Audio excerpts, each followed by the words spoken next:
Welcome to Rashmi's रसोई। आज मी तुम्हाला हा खापरी पापलेट किंवा कलेट, मोठा पापलेट किंवा सरगा कसा कापायचा ते दाखवणार आहे। त्यासाठी हा व्हिडिओ तुम्ही शेवटपर्यंत बघा आणि माझ्या चॅनलला लाईक, शेअर अँड सबस्क्राईब करा। आज आपण हा मोठा खापरी पापलेट किंवा कलेट आणला आहे। काही जण खापरी पापलेट किंवा सरगा किंवा कलेट असं म्हणतात। हे बघा, जवळपास 900 ग्रामचा हा आपला खापरी पापलेट आहे।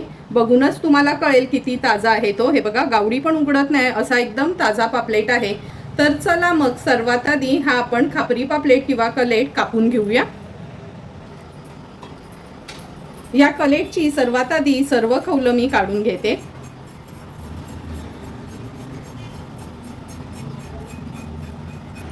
सर्व खवलं आपण काढून घेतली आहेत। इथे न डोक्याच्या इथे पण खवलं असतात, ती पण व्यवस्थित काढून घ्यायची आहे। आता हे फिन्स काढून घेऊया आपण। हे बघा, हातात मावत नाही एवढी हे मोठी साईज आहे।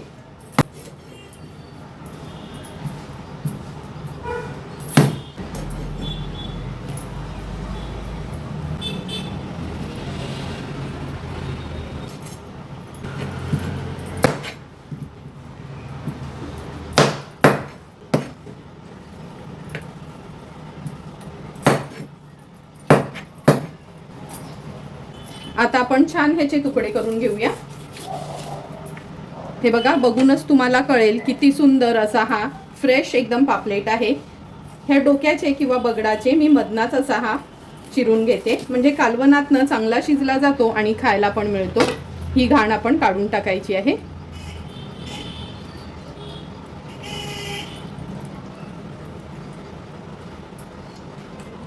हे बघा,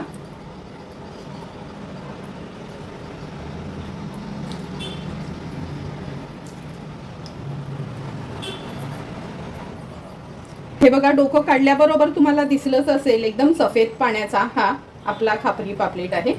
आतली सर्व घाण मी काढून घेते।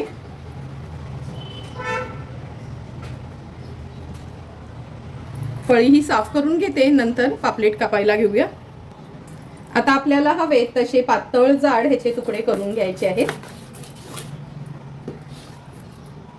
हे बघा, कशी छान तुकडी पडली आहे।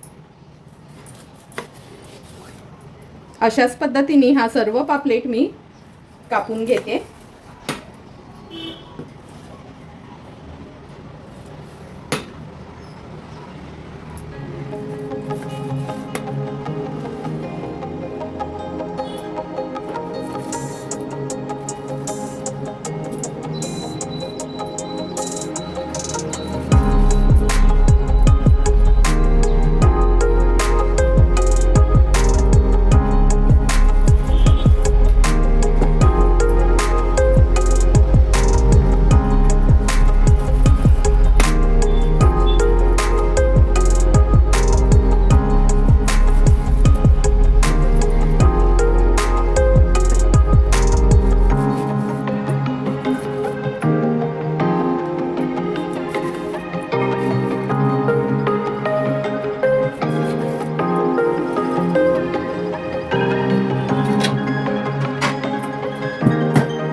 हे बघा, किती मच्छी पडली आहे। या मोठ्या ताटात मी तुम्हाला काढून दाखवते मावरं पापलेटाचं।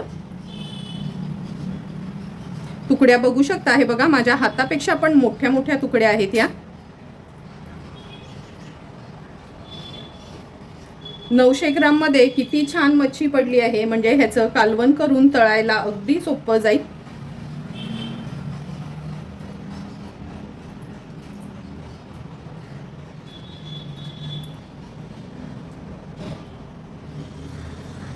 चार माणसं आरामात ही मच्छी कालवणाला आणि तळायला खाऊ शकतात। हे बघा, त्या पापलेटाचे 2 भाग केले आहेत, डोक्याचं, शेपूट, पोटाचं, आणि ज्या लहान तुकड्या होत्या ते कालवणासाठी ठेवले आहेत।